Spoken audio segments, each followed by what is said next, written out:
Hello guys, welcome back to another video. तो guys, इस video में हम लोग एक रियल एस्टेट पेनी स्टॉक के बारे में डिस्कस करने वाले हैं। कंपनी के अगर लास्ट 52 वीक की रिटर्न के बारे में डिस्कस करें तो वो करीब 235% के आसपास निकल के आ रही है। और उसके साथ साथ कंपनी टोटली डेब्ट फ्री रहने वाली है, मतलब कंपनी के पास जीरो डेब्ट है।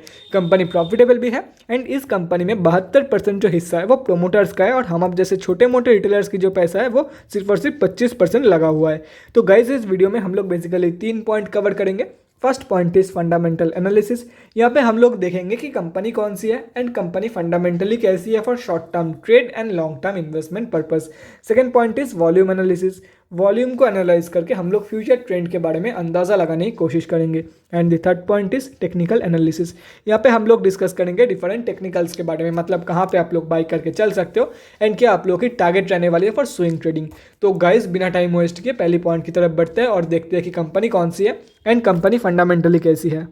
तो गाइज, यहाँ पे आप लोग कंपनी का नेम देख सकते हो, स्काईलाइन मिलर्स लिमिटेड। और ये कंपनी बेसिकली एक रियल एस्टेट कंपनी रहने वाली है। कंपनी सिर्फ और सिर्फ BSE में लिस्टेड है। मार्केट कैप के बारे में डिस्कस करें तो 55.3 करोड़ के आसपास की कंपनी की मार्केट कैप है। 85.1 की PE है। ROC 10.6% and return on equity 9.31% के आसपास निकल के आ रही है। बुक वैल्यू से काफ़ी ऊपर ट्रेड कर रही है एंड लास्ट 6 मंथ्स की जो रिटर्न है वो 14% के आसपास है एंड लास्ट 3 साल की जो सेल्स ग्रोथ है वो अराउंड 12% के आसपास निकल के आ रही है। एक साल की अगर रिटर्न अप्रॉक्सीमेटली कैलकुलेट किया जाए तो वो करीब 234.83% के आसपास निकल के आ रही है। कंपनी डिविडेंड देती नहीं है एंड फेस वैल्यू 1 की है।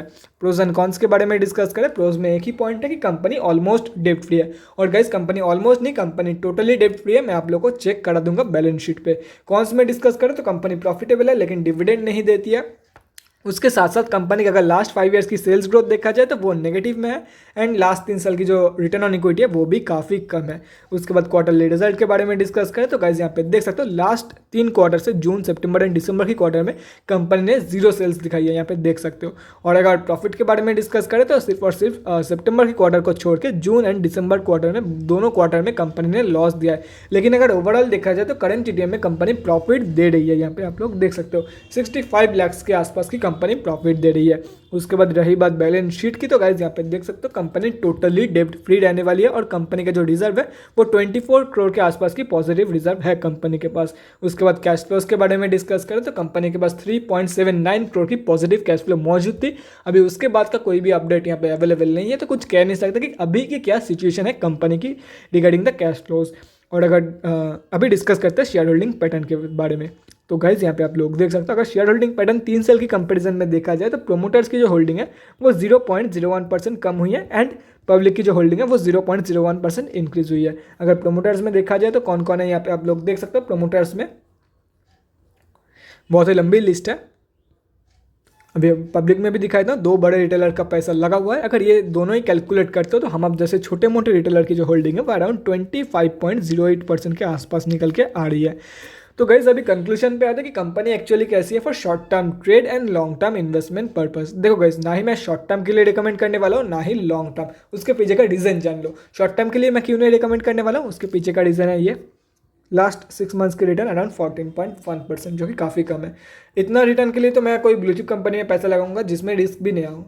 देखो, इसके कंपैरिजन में ब्लू चिप कंपनी में रिस्क है ही नहीं, नेग्लिजिबल रिस्क है।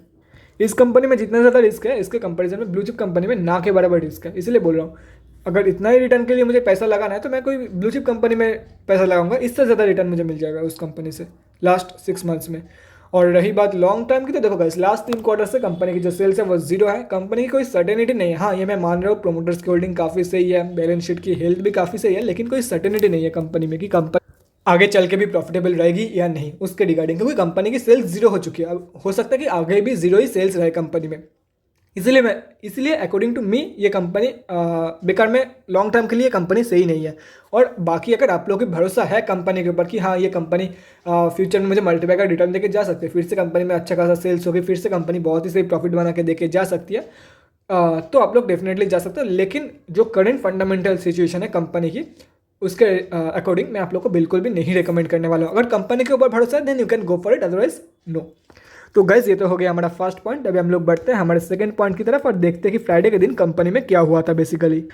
तो गाइस सिर्फ और सिर्फ बीएससी में लिस्टेड कंपनी है, तो हम लोग आ चुके हैं बीएससी के वेबसाइट पे और कंपनी जो है वो बीएससी के ग्रुप एक्सटी में लिस्टेड है। मतलब इसमें इंट्राडे ट्रेड लेना अलाउड नहीं है। जिन लोगों को नहीं पता है उन लोगों को मैं बता देता हूँ, बीएससी के ग्रुप एक्सटी में जितने भी सारे कंपनियां लिस्टेड होती है उनमें इंट्राडे ट्रेड लेना अलाउड नहीं होती है। तो डिलीवरी परसेंटेज तो 100 ही निकल के आएगी, लेकिन वॉल्यूम चेक करना है हम लोग को। यहाँ पे लगभग 4400 के आसपास वॉल्यूम निकल के आई है। अभी देखो नंबर से कुछ भी जज मत करना, हो सकता है ये कंपनी के एवरेज से ज़्यादा वॉल्यूम हो, क्योंकि हम लोग को नहीं पता कि कंपनी में रेगुलरली कैसी वॉल्यूम आती है। तो वो पता लगाने के लिए हम लोग को जाना पड़ेगा बीएससी के डेली चार्ट पे, और वहीं पे जाके हम लोग को पता लगेगा कि ये जो वॉल्यूम है कंपनी की, क्या ये एवरेज से ज़्यादा वॉल्यूम है, एवरेज वॉल्यूम है, या एवरेज से कम है।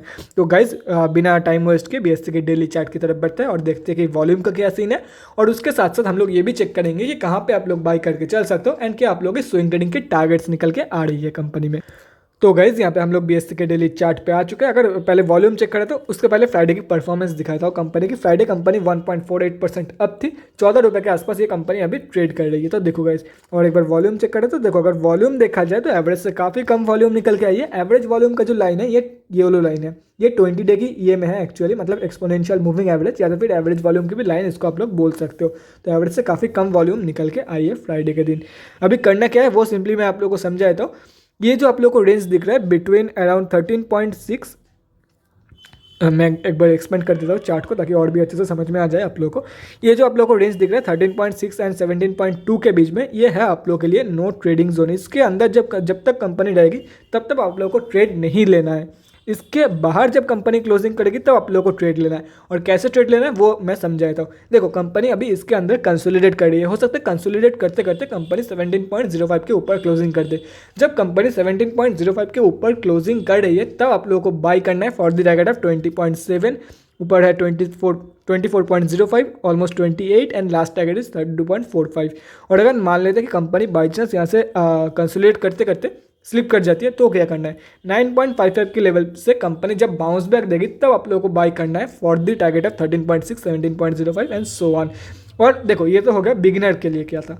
अभी आप लोग थोड़े से भी एक्सपीरियंस्ड हो तो यहाँ से बाई करके चल सकते हो। जब कंपनी यहाँ से बाउंस बैक देगी तब बाउंस बैक कंफर्मेशन के बाद आप लोगों को बाई करना है फॉर द टारगेट ऑफ 17.05। और ये मैं बिगिनर के लिए बिल्कुल भी रिकमेंड नहीं करूँगा। क्यों नहीं करूँगा, देखो बाई चांस अगर कंपनी यहाँ से बाउंस बैक देती है, हाँ, और अगर कंपनी 20 से ही लौट आती है, ये टारगेट अचीव नहीं करती है, तो बिगिनर जो है वो घबरा जाएगा एंड कोई गलती कर बैठेगा, इसकी वजह से उसको लॉस भी हो सकता है। और एक्सपीरियंस ये गलती नहीं करेगा, मतलब वो आसानी से एग्जिट कर सकता है सब कुछ देख के। कब प्रॉफिट बुकिंग चालू हो गई है, अगर बीच से ही लगता है कि प्रॉफिट बुकिंग चालू हो गई है तो आराम से एग्जिट कर सकता है एक्सपीरियंस बंदा। लेकिन बिगिनर वो नहीं कर सकता क्योंकि उसके पास एक्सपीरियंस नहीं है, उसे नहीं पता है कि आगे क्या होने वाला है, तो वो बैठा ही रहेगा जब तक ना 17.05 की लेवल आ जाएगी तब तक। वो बीच में कोई भी एक्शन नहीं लेगा। इसलिए मैं बोल रहा हूँ बिगिनर हो तो ये नो ट्रेडिंग जोन मान के चलो। अगर एक्सपीरियंस हो तो यहाँ पे भी ट्रेड ले सकते हो बड़ी ही आसानी से आप लोग, क्योंकि अगर बाई चांस बीच से लौट आती है कंपनी तो एक्सपीरियंस बंदा समझदार है, वो आसानी से निकल जाएगा, बिगिनर ट्रैप हो जाएगा। तो गाइज अगर आप लोग चाहते हो तो यहाँ पे जितने भी सारे लेवल्स है स्क्रीनशॉट लेके रख सकते हो। करंट मार्केट प्राइस को मैं इरेज कर रहा हूँ ताकि बाद में कोई भी कंफ्यूजन ना हो रिगार्डिंग द लेवल्स। तो गाइज पॉज करके वीडियो को ले लेना। तो guys thanks for watching this video, अगले वीडियो में मिलते हैं गाइज, थैंक्स फॉर वॉचिंग। और गाइज अगर आप लोगों के मन में कोई भी डाउट या क्वेरी रहती है स्टॉक मार्केट या किसी भी स्टॉक से रिलेटेड तो कमेंट सेक्शन में कमेंट करके मुझसे पूछ सकते हो, या तो फिर मेरे इंस्टाग्राम का लिंक आप लोगों को डिस्क्रिप्शन बॉक्स में मिल जाएगा, जाके वहाँ पर ही मुझे डीएम कर सकते हो for an 1-on-1 conversation. Thanks again for watching guys, bye guys and definitely guys stay safe.